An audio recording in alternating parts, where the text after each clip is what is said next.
ಎಲ್ಲ ವೀಕ್ಷಕರಿಗೂ ಆತ್ಮೀಯವಾದ ಸ್ವಾಗತ. ತಾಯಿ ದೇಯಿ ಬೈದ್ಯತಿ ತುಳುನಾಡಿನ ವೀರ ಪುರುಷರಾದ ಕೋಟಿ ಚೆನ್ನಯ್ಯರಿಗೆ ಜನ್ಮ ನೀಡಿ ಪರಲೋಕ ಸೇರಿದ ಕಥೆಯನ್ನು ತಿಳಿಸಿದ್ದೆ. ಇವತ್ತಿನ ವಿಡಿಯೋದಲ್ಲಿ ಕೋಟಿ ಚೆನ್ನಯ್ಯರ ಬಾಲ್ಯದ ಜೀವನ ಹಾಗೂ ಅವರು ಯಾವ ರೀತಿ ದೈವತ್ವವನ್ನು ಪಡೆಯುತ್ತಾರೆ ಎನ್ನುವ ವಿಚಾರವನ್ನು ತಿಳಿಸಿಕೊಡುತ್ತೇನೆ. ದಯವಿಟ್ಟು ಈ ವಿಡಿಯೋವನ್ನು ಕೊನೆ ತನಕ ನೋಡಿ ಹಾಗೂ ನಿಮ್ಮ ಅನಿಸಿಕೆಗಳನ್ನು ಕಾಮೆಂಟ್ಸ್ ಮೂಲಕ ನಮಗೆ ತಿಳಿಸಿ. ಅದಕ್ಕೂ ಮುನ್ನ ನೀವಿನ್ನೂ ನಮ್ಮ ಚಾನಲನ್ನು ಸಬ್ಸ್ಕ್ರೈಬ್ ಮಾಡಿಲ್ಲ ಅಂದರೆ ದಯವಿಟ್ಟು ಸಬ್ಸ್ಕ್ರೈಬ್ ಮಾಡಿ. ಬಳ್ಳಾಳರು ದೇಯಿ ಬೈದ್ಯತಿಯ ಮಕ್ಕಳನ್ನು ಅರಮನೆಗೆ ತಂದು ಸಾಕುತ್ತಾರೆ. ತನ್ನ ಆರಾಧ್ಯ ದೇವರಾದ ಕೋಟೇಶ್ವರ ದೇವರನ್ನು ನೆನೆದು ಕೋಟಿ ಎಂದು ಒಂದು ಮಗುವಿಗೆ ಹೆಸರಿಡುತ್ತಾರೆ. ಚೆನ್ನಕೇಶವನನ್ನು ನೆನೆದು ಮತ್ತೊಬ್ಬನಿಗೆ ಚೆನ್ನಯ್ಯ ಎನ್ನುವ ಹೆಸರಿಡುತ್ತಾರೆ.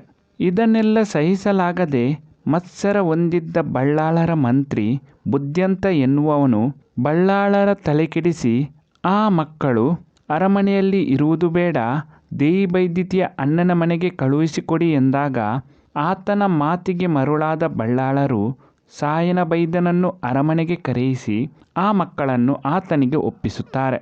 ಬೆಳೆದು ದೊಡ್ಡವರಾದ ಕೋಟಿ ಚೆನ್ನಯ್ಯರು ತನ್ನ ಮಾವನ ಮನೆಯಲ್ಲಿ ಗದ್ದೆಯ ಕೆಲಸ ಮಾಡಿಕೊಂಡಿರುತ್ತಾರೆ. ಕೋಟಿ ತುಂಬ ಮೃದು ಸ್ವಭಾವದವನಾಗಿದ್ದು ಚೆನ್ನಯ್ಯ ಮುಂಗೋಪಿಯಾಗಿದ್ದ.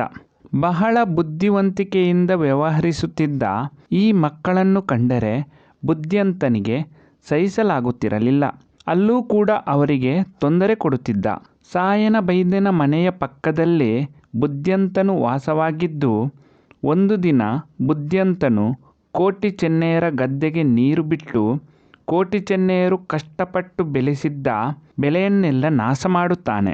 ಇದನ್ನು ಪ್ರಶ್ನಿಸಿದ ಕೋಟಿಗೆ ಬುದ್ಧಿವಂತನು ಹಲ್ಲೆ ಮಾಡಲು ಪ್ರಯತ್ನಿಸಿದಾಗ ದೂರದಿಂದಲೇ ಗಮನಿಸುತ್ತಿದ್ದ ಚೆನ್ನಯ್ಯ ಓಡಿಬಂದು ಬುದ್ಧಿವಂತನಿಗೆ ಹೊಡೆದು ಸಾಯಿಸುತ್ತಾನೆ. ಇದರಿಂದ ಕೋಪಗೊಂಡ ಬಳ್ಳಾಳರು ಕೋಟಿ ಚೆನ್ನಯ್ಯರನ್ನು ಊರು ಬಿಟ್ಟು ಹೋಗುವಂತೆ ತಿಳಿಸುತ್ತಾರೆ. ಆಗ ಕೋಟಿ ಚೆನ್ನಯ್ಯರು ಹೇಳುತ್ತಾರೆ, ನಾವು ಊರು ಬಿಟ್ಟು ಹೋಗುತ್ತೇವೆ, ಆದರೆ ನಮ್ಮ ತಾಯಿಗೆ ಕೊಟ್ಟ ಮಾತಿನಂತೆ ನಮಗೆ ಬರಬೇಕಾದ ಪಾಲನ್ನು ಕೊಡಿ ಎಂದಾಗ ಬಳ್ಳಾಳನು ಇವರಿಗೆ ಯಾವ ಪಾಲನ್ನು ಕೊಡದೆ ಮೋಸ ಮಾಡಿ ಊರಿನಿಂದ ಹೊರಗೆ ಹೋಗುವಂತೆ ಆಜ್ಞೆ ಮಾಡುತ್ತಾನೆ. ಇದರಿಂದ ಬೇಸರಗೊಂಡ ಊರಿನವರು ಕೋಟಿ ಚೆನ್ನಯ್ಯರು ಊರು ಬಿಟ್ಟು ಹೋಗಬಾರದೆಂದು ಕೈಮುಗಿಯುತ್ತಾರೆ.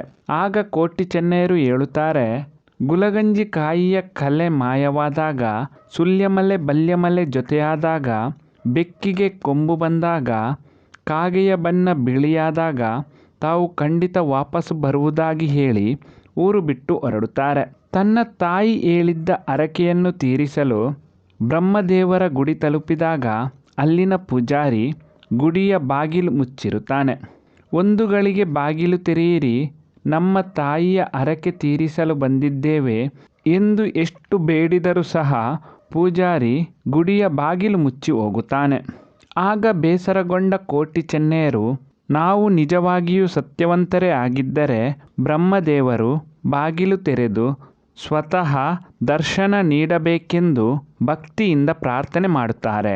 ಆಗ ಬ್ರಹ್ಮದೇವರು ಒಲಿದು ಅವರಿಗೆ ಬಾಗಿಲು ತೆಗೆದು ದರ್ಶನ ನೀಡುತ್ತಾರೆ. ತಾಯಿಯ ಹರಕೆ ತೀರಿಸಿ ತನ್ನ ಅಕ್ಕ ಕಿನ್ನಿದಾರುವನ್ನು ಹುಡುಕುತ್ತಾ ಪಂಜ ಎನ್ನುವ ಊರಿಗೆ ತಲುಪುತ್ತಾರೆ. ಅಲ್ಲಿ ಅವರನ್ನು ಅಕ್ಕ ಮತ್ತು ಭಾವ ಬಹಳ ಪ್ರೀತಿಯಿಂದ ನೋಡಿಕೊಳ್ಳುತ್ತಾರೆ. ಆದರೆ ಅಲ್ಲಿನ ರಾಜ ಇವರನ್ನು ಮೋಸದಿಂದ ಅರಮನೆಗೆ ಬರುವಂತೆ ಮಾಡಿ ಅವರಿಗೆ ಆತಿಥ್ಯ ನೀಡುವ ನೆಪದಿಂದ ಗಾಳಿ ಬೆಳಕು ಇಲ್ಲದ ಕತ್ತಲೆ ಕೋಣೆಯೊಳಗಡೆ ಕೋಟಿ ಚೆನ್ನಯ್ಯರನ್ನು ಕೂಡಿ ಹಾಕುತ್ತಾನೆ.